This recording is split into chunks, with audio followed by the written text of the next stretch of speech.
Piyadalar barədə danışmaq istəyirəm. Mən yaralı yerimdir. Piyadalar məsələsi, bəli. Gündə dərslər vaxtı və yaxud özüm avtomobil idarə edərək yüzlərlə insanın yolu necə gəldi keçməsinin şahid oluram. Bilirsən necədir? Mən artıq biraz ruhdan düşmüşəm o mənada ki, deyirik, piyada keçidindən keçsinlər, piyada keçidindən. Mən artıq onu da demirəm. Keçmirlər də. Piyada keçidindən keçməsələr də heç olmasa təhlükə tərəfə baxsınlar, ay Ceyhun. Maşına baxıb keçir. Bunlar bizə necə keçirlər çoxsu. Mən o dünən video qoymuşam. Oğlan yolu keçir. Yolu keçir, maşın bu tərəfdən gəlir də, elə bil mən tərəfdən gəlir. Sən tərəfə baxır. Sən tərəfə baxa-baxa özdə pependiklər keçmir, şəp-şəpi ilə diagonal üzrə keçir və gündə 100 nəfər, 200 nəfər keçir. Cərimə deyil. Siz adi cərimə ilə bu düzələn şey deyil. Biraz belə biz necədir? Bu Avropada, Almaniyada elə bilirsiniz o dəqiqə vəziyyət düzəlib. Cərimə ilə düzəlib də. Mən bir dənə də misal çəkim. Mən deməli bir nəfər görmürəm ki bu dəqiqə Nərimanov metrosunun yanında tələbələri qəbul edirəm. Bir nəfər də görmürəm ki yeri zibil atsın. Səncə niyə? Əvvəllər atırdılar. Səncə niyə Ceyhun? 200 manatdır ona görə. Bir nəfər də atmır. Bilirsiniz necə? Elə məqam gəlib çatır ki, artıq cərimədən başqa şeydir. Bilirəm, sən onun tərəfdarı deyilsən. Qoy deyim, bir dənə mənim təklifim var. Bu kardinal olaraq bəlkə də vəziyyəti düzəltdi. Bu yenə də mən özümdən heç nə icad etmirəm. Və bunu deyəndən sonra bəzi adamlar deyəcək ki, cərimə, gənə başladı. Ay qardaş, bu dediklərimin hamısı sizin sağ qalmağınız üçündür. Yəni maşın altında qalmamaq üçün təkliflərdir. Yoxsa mən nəyimə lazımdır təklif? Özü bir məsələ də var axı. Buyurun. Təkcə piyadanın sağ qalması söhbətə getmir. Nə qədər piyadalar öz həyatlarına son qoyaraq, amma sürücünü də işə salıblar. Elə bir ki, dəmir barmaqlılar. Bu yaxınlarda bilməm, baxdın Quba yolunda. Bəli. Ay qardaş, Allah rəhmət eləsin. Amma sən maşının üstünə qaçaraq o bilirsiniz pərvanə effekti adında bir şey var. Pərvanə bilirsiniz nədir? Lampanın ətrafında fırlanır.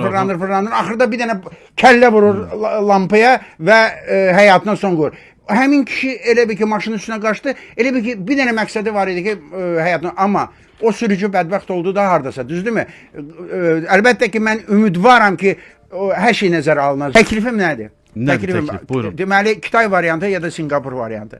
Deməli, niyə piyadaları iki dənə problem var. Cərimə azdır bu bir, amma əsas o deyil. Cərimənin ondan alınması mexanizmi zəifdir. Cərimənin ondan alınması deyil, deməli, vəsiqəm üstümdə yoxdur, nə bilim nədir, vermirəm. Uzağı stop qoyacaqsınız, getmirəm xaricə. Gedəcəm Qubaya gedəcəm, Türkiyə getməyəcəm. Və belədir. Nə etmək olar? Deməli, sürücülük vəsiqəsi var. Sürücülər qorxurlar onu itirməkdən. Piyada heç nədən qorxmur. Buna elektron kitabça açılır. MyGov-a şamil olunur. MyGov-a. Deməli, bunu yol polisi saxlayır. Ümumiyyətlə, burada əlbəttə ki, bir şey qanunda olmalıdır ki, hər bir insan üstündə şəxsiyyət vərəqəsi gəzdirsin ki, bir də onu idarəyə aparmasınlar, eləməsinlər və şəxsiyyətlə. Deməli, saxlayır, qaynını pozmuşsunuz qardaş, 20 manat cəriməsi var. Bu öz yerində. MyGov-da o dəqiqə işıqlanır ki, bu il ərzində 3 dəfə qayda pozub. Bu gedir kredit götürməyə. Buna deyirlər ki, kreditdəki 10%-ləndir. Buna deyirlər, sizdə 13%-ləndir. Niyə 13%-ləndir? Siz il ərzində 3 dəfə qayda pozmuşsunuz. Oradan gedir evini satmağa. Deyirlər, rüsum 200 manatdır da. Buna deyirlər, 230 manatdır. Ay qardaş, niyə? Çünki siz 3 dəfə qayda pozmuşsunuz. İl ərzində pozulacaq o. Mənim təklifim budur. Bizə necədir? Yəni ki, o 20 manatı aldıq cərimə, ondan, o yaddan da çıxarda bilər. Amma o ki gedir orada rüsumda 10 manat artıq verir, burada 20. Bunun beyninə hər olunur ki, mən nəsə düz eləmədim. Mən yolu düz keçmədim.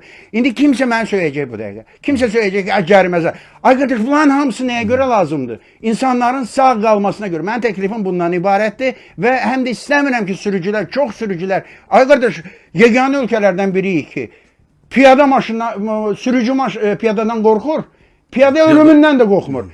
Bu qədər.